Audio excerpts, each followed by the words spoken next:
My feelings towards Omensight are pretty mixed, to put it simply. There are a lot of ideas and concepts at play here that I'm fond of, but at the same time, there's a lot of crap that just gets in the way or lessens the experience, and it leads to me just not having a good time with it.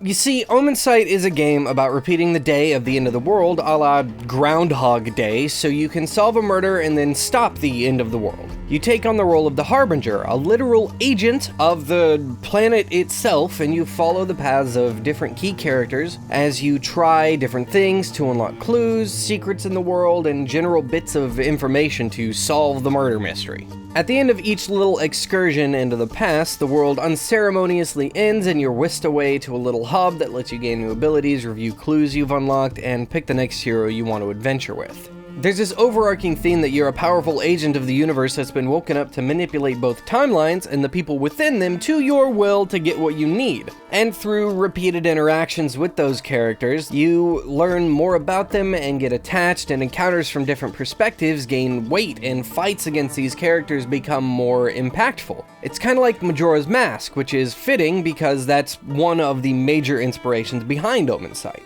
It's a really cool through line that could be put to use for some incredible narrative and even gameplay moments. But as you probably inferred from the fact that I pretty much said it outright, while Omensight has these rad as hell ideas and all this potential, it kinda fails to stick the landing. Out of the characters you adventure with, 2 of them are genuinely interesting for different reasons. I really like Draga, the general of the attacking army, because she is smart as hell and very clearly interested in doing the right thing over just blind loyalty. And Radika, the leader of the defending militia, is super cool because she's got this darker, angrier side that you get hints of pretty quickly on her path. But every other character in the game, not just the key players, are boring. Indrik, the big nasty emperor himself, isn't one-dimensional, but he's so predictable I feel like I could have written down his arc and put it in an envelope and held it to my forehead and played the game and then revealed that, oh, I guessed it. I got it. Got it in one, folks. There's a lot of really cool potential here for the characters, but they're just... I'm left uninterested, and as a result, there's no real drive to solve the mystery or to help these characters. And that, coupled with awkward cutscenes and weirdly paced narrative beats, just leads to the most interesting parts of the game still falling flat. When I said there were missed opportunities for super rad shit to happen, I wasn't just talking about narrative. I didn't expect this at first, but the more I played, the more I felt that way more could have been done to differentiate the key characters' paths from each other and keep the gameplay fresh. Hacking and slashing is fine and dandy, but the characters all have very unique personalities and fit pretty well into generic RPG party roles. It could have been really cool and really refreshing if days spent with each character reflected that. So Draga is a tactician, a thinker, and a cat. Her days could have been spent on more strategic combat or making strategy decisions that affect the day. There also could have been more of a focus on platforming than fighting because cats are typically acrobatic. Ludomir's a big, angry fighting bear. He leaps before he looks and he's got big paws for punching. This one, honestly, pretty easy, keep it the same. It's got such a strong focus on fighting that, hey, boom, it's fine, cause Ludomir fits into the fighter-bruiser category. Nothing really needs to be changed there. And Radika? She's a bard. She even sings and plays an instrument and does ranged attacks and stuff with magic. She's also a sneaky character, not just because rats are typically portrayed as sneaky thievy types, but because she also has all these ulterior motives going on.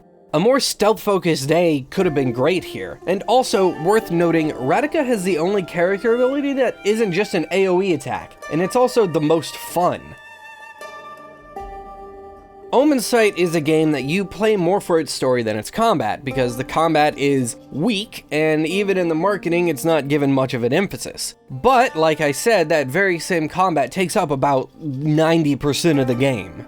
The abilities you get are genuinely creative. You get a super dash, a slow time in an area thing, a one-hit kill, and the ability to throw people around, which is super fun. You just fling them off ledges, it's great.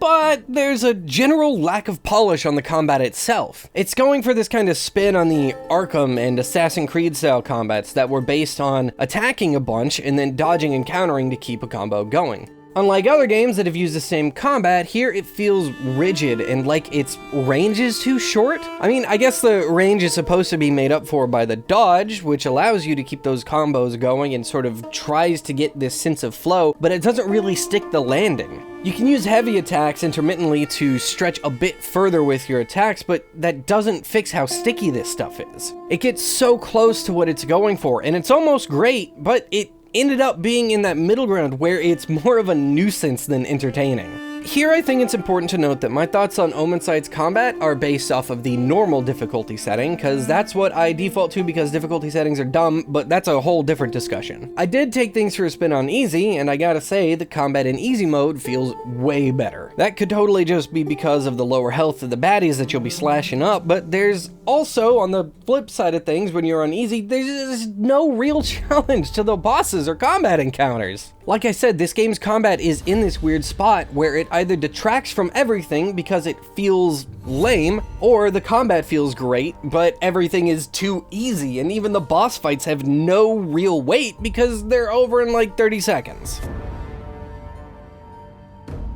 As you progress, you'll gather these major hints in the form of visions called Omensights, and you share these with your companions at different times to get different paths and events. It's kind of the big key that unlocks major path branches for you to access across the board. It's a really cool concept that plays really well into the overarching narrative themes of the game, and the way it changes initial interactions for characters is pretty fun. But once you unlock your first Omensight, you are forced to show it to every character at the start of the day with them. I got my first Omensight before completing the normal paths for each of the initial characters, and it ended up leaving me feeling like I messed up because now I don't know what the normal paths are. I don't know things about these characters, and in all honesty, this may be the one thing that truly ruined this game for me. Just to make sure I wasn't missing something, I went back and held off on getting an Omensight until I played through all the character paths once. And I found out that one of the paths is entirely different, one path is similar and the only thing missed is some extra dialogue, and then the third path is very different, but you don't actually earn any overall progress.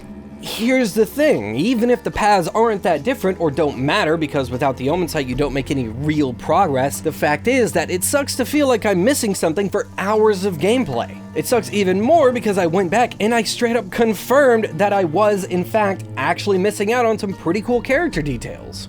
And thematically, this game is about manipulating timelines and experimenting with paths to figure out what happens, but if you get the first Omensight early on, then a path that reveals some crucial details about a character's personality is made completely unavailable to you. Given the themes present in this game, this is a pretty big missed opportunity. Having the choice of whether or not to share your vision would be a small change, but one worth having, as it fits the ideas presented about the Harbinger much better. Plus, it's a pretty simple fix that will keep the player from feeling like they got gypped out of bits of story by, you know, not gypping them out of bits of story.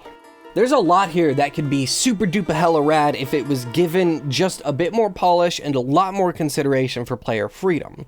Overall, Omensight is not a bad game. It's an okay game. It has a lot of things that are great about it, but it has a lot of things that aren't. And I would just say, if you're interested in something that really experiments with what games can do, even if it doesn't stick the landing, then this one's probably worth a look.